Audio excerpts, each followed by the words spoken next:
Hello Seahawks, and welcome to another edition of Seahawk Central News, your source for the latest news affecting the UNCW community. I'm Kara Trotter. And I'm Sarah Lively. Safe surfing to those internet users checking us out on YouTube. That's right, Sarah. Seahawk Central News is now viral with our own YouTube page. Check us out at youtube.com/Teal TV 2010. Seahawk Central News starts right now.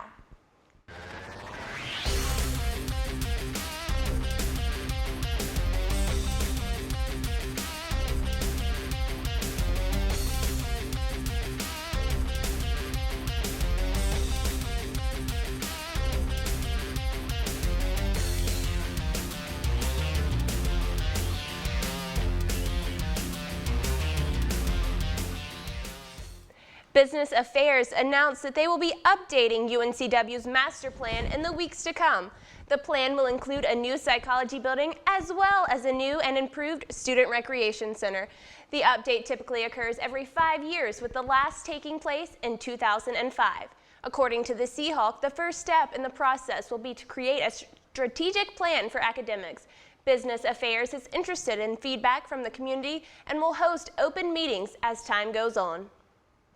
Stop Hunger Now and UNCW join forces November 13th to help feed the victims of Haiti's earthquake. Volunteers helped package over 140,000 meals during the event. According to UNCW News, Ray Buchanan of Stop Hunger Now said the program is committed to providing aid even after crisis stops making headlines. In North Carolina, colleges alone, over 700,000 meals were packaged and sent to Haiti for aid. The event was in Hanover Hall, was the final phase of the organization's plan. The North Carolina General Assembly will be raising the tuition surcharge from 25% to 50%. According to the Seahawk, members of the Student Government Association decided to take action by collecting signatures and delivering them to the UNC Board of Governors. The surcharge will affect students taking more than 140 hours for a bachelor's degree in a 4-year program. There is a waiver process, but SGA is committed to doing all they can to reduce the surcharge for fellow students. All right, Kara, it's that time again where we interview fellow students and talk on the walk. Let's go outside with our very own Rachel Nagel. I'm here on Chancellor's Walk to ask the students the questions that really matter. Today we're going to be discussing what the fellow UNCW students' Thanksgiving plans are and what their favorite dish is. My plans for Thanksgiving dinner, I'm going back to Annapolis, Maryland, where I'm from. Hang out with all the friends and family. Every Thanksgiving, me and my family, we go up to Tennessee to see the rest of my family. This Thanksgiving break, I'm actually working and going home for the day for Thanksgiving to spend with my grandparents and my cousins. So. I got a bunch of family coming to Burlington from up north and stuff, and just really looking forward to the stuffing. I'm most looking forward to eating some deep fried turkey and mashed potatoes. Just Grandma makes good stuffing. I don't know, other people's aren't as good, but Grandma gets it done. Mashed potatoes. Yeah, definitely mashed potatoes and gravy. Why is that? It's so good. I don't really like turkey, so I eat ham, but my favorite part of Thanksgiving is just being with my family and hanging out. Besides Thanksgiving wine, it's probably the turkey. Favorite dessert are black bottom cupcakes, and they're chocolate cupcakes with chocolate chips inside them with cream cheese filling. Tar heel pie. What's that? It's kind of like a chocolatey like pecan pie almost. A lot of people haven't heard of it, but it's delicious. Have you tried fried turkey? Yes. And are you a fan? It's absolutely wonderful. I love it. Well, it seems like my fellow Seahawks have big plans for Thanksgiving and are looking forward to having a lot of fun with their family and friends. Also, it looks like they're in store for a lot of delicious meals. I'm Rachel Nagel, Seahawk Central News, Teal TV. The 16th annual Cucaloris Film Festival was held this past weekend in downtown Wilmington. From Thursday to Sunday, films were shown at Thalian Theater, Jingo's Playhouse, and the City Stage Theater. Over 100 features, shorts, and documentaries were played, ranging from comedies to dramas to sports stories and historical pictures. This year featured a film with a strong local connection titled Any Given Friday. It's the story of a former Laney High School football coach and his pursuit to change the South Brunswick High School team into an unstoppable force. The film festival was a positive asset to the Wilmington community, with tourists flocking from all over the globe. We give thanks to the people involved and look forward to the festival returning next year. Tri Sigma Sorority hosted their philanthropy event, Rockathon, last week in the amphitheater. Sierra Shalado has the story. I'm Sierra Shalado outside of the Student Learning Center, and we're out here with Tri Sig Sorority raising money for their philanthropy. This is their 11th annual event. All proceeds go to the Sigma Sigma Sigma Foundation, which helps aid ill children at UNC Chapel Hill Hospital and the Children's Medical Center in Dallas, Texas. None of the sisters could comment on the event, but we were able to speak with students stopping by to contribute. So what do you think about the Rockathon that Tri Sig's hosting out here today? I think it's a pretty sweet way to give back. I mean, it's a philanthropy event. They have over $1,000 right now raised, and any philanthropy is a good event. It's for a good cause too, and I always try to give to a good cause whenever I can. You think they've been pretty successful so far? From what I've seen, for the most part, yeah. I mean, any little contribution helps. So I mean, it's definitely not been negative, but it could always be better when it deals with money. All right, thank you. Cool. It seems like Tri Sig Sorority's got a great event going out here. They're raising a lot of money. They're almost halfway to their point, and we hope they make it. I'm Sierra Shalado with Seahawk Central News, Teal TV. Rapper Cameron Thomas, known by his stage name as Wiz Khalifa, was arrested at ECU November 11th. He was charged with trafficking marijuana, possession of drug paraphernalia, and maintaining a location for the sale of marijuana. His arrest occurred with 9 others in his entourage while the rapper was on stage performing. Khalifa was released on a $300,000 bail the next morning. The search for a new chancellor has begun. The initial committee meeting occurred on November 12th in the new nursing building, where students and media were invited to join. Rachel Nagel was there to capture all the action.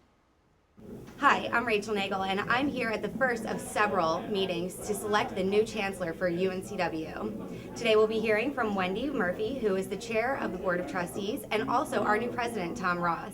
UNCW's current chancellor, Rosemary DiPaolo, is stepping down, and the search has begun to fill her position. The meeting took place on Friday, November 12th, in the new nursing building on campus. Topics discussed included how the budget cuts will affect the search, how community and student feedback will be obtained, and what specific qualities will be sought out. President-elect Tom Ross made it clear that although budget cuts are an issue, this is not the time to pinch pennies. A website is in the design phase to allow for input from community members and students. Our student body president, Matt Victory, was in attendance and will remain on the board in the weeks to come. The committee hopes to have a new chancellor who embodies both leadership and integrity selected by July 1st, 2010. It sounds like it's going to be a very long and interesting process. We heard a lot of great information, and we look forward to reporting on it in the future and keeping the community and the student body up to date. I'm Rachel Nagel, Seahawk Central News, Teal TV. UNCW is creating 160 more parking spots for students. Demolition of the old College Road Cinema will provide relief for congested parking lots on campus. Star News Online stated the project will take 5 months at the cost of $175,000 to complete. Charlie Mamone with Business Affairs said the demand for parking has continued to increase with more students enrolling at UNCW. Now let's hear from Ben Tyson as he fills us in on the latest in the sports world. Ben? Hi there, I'm back at the sports desk with a bevy of UNCW athletic topics to discuss today, starting with men's soccer. Senior defender Indy Smith was named first team All-Colonial Athletic Association for the 3rd straight season. Fellow senior goalkeeper Brock Duckworth and sophomore Etienne Bollinger were named to the 3rd team. The Seahawks finished the regular season ranked 14th nationally with a .68 goals against average and 8 shutouts.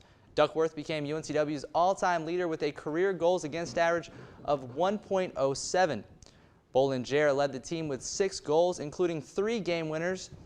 Moving on, the Aquahawks, the nickname for the UNCW swimming and diving team, won their 6th straight match last Tuesday.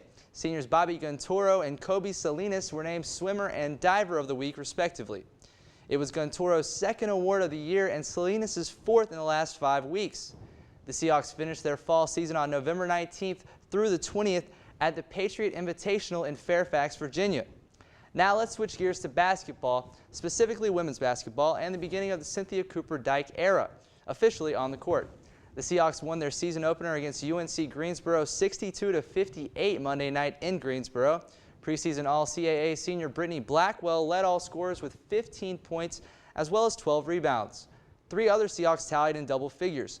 Martha White had 14 points, Kristen Hanser threw in 11, and freshman Alicia Andrews scored 10 in her debut.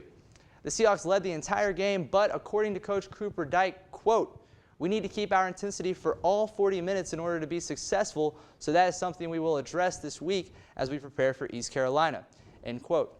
The men's basketball team traveled to Gainesville, Florida and lost to the number 10 ranked Gators 67-60 last Friday, The Seahawks made their first 4 3-pointers before cooling off. Chad Tomko led Seahawks scorers with 15. Trevor DeLoach added 5 assists, 3 steals, and a block. The Seahawks then came back home for a bout against the Liberty Eagles. Our very own Sway Thompson has the highlights. I'm in Travis Coliseum where the UNCW Seahawks are gearing up to play against the Liberty Flames. This is the first time ever that the two teams have matched up, but for new UNCW head coach Buzz Peterson, this is the 4th time that he's faced off against the team. Starting in the second half, Dante Morales airballs a 3, does not get back on defense, allowing a dunk to number 20, John Brown. On the next possession, Amar Grant with the turnover leading to another ferocious dunk by Brown. But the Seahawks came back. With 40 seconds left in the half, Trevor DeLoach drives with the basket, lays it in to cut the lead to 1. Then Chad Tomko confidently takes the ball up the court, tying the game with a 3 with 15 seconds left. So we go to overtime, where after great ball movement, Amar Grant takes the lead with an impressive and-1 layup. Later in the extra period, Matt Wilson slams a monster dunk, which seals the games for the Seahawks, making Buzz Peterson's home debut a victory. The Seahawks just finished an overtime thriller with Chad Tomko leading the way with 15.7 assists and Trevor DeLoach with 12.7 rebounds. The next game is against Morehead State before a potential upset against number 5 Ohio State. I'm Sway Thompson with Seahawks Central News, Teal TV. One more note from the basketball file. Coach Peterson announced the signing of 6'9", 235-pound Ohio forward Nate Anderson to a national letter of intent. Anderson averaged 15 points, 11 rebounds, and 3 blocks last season. That's all for now. I'm Ben Tyson at the Sports Desk. Kara, take it away.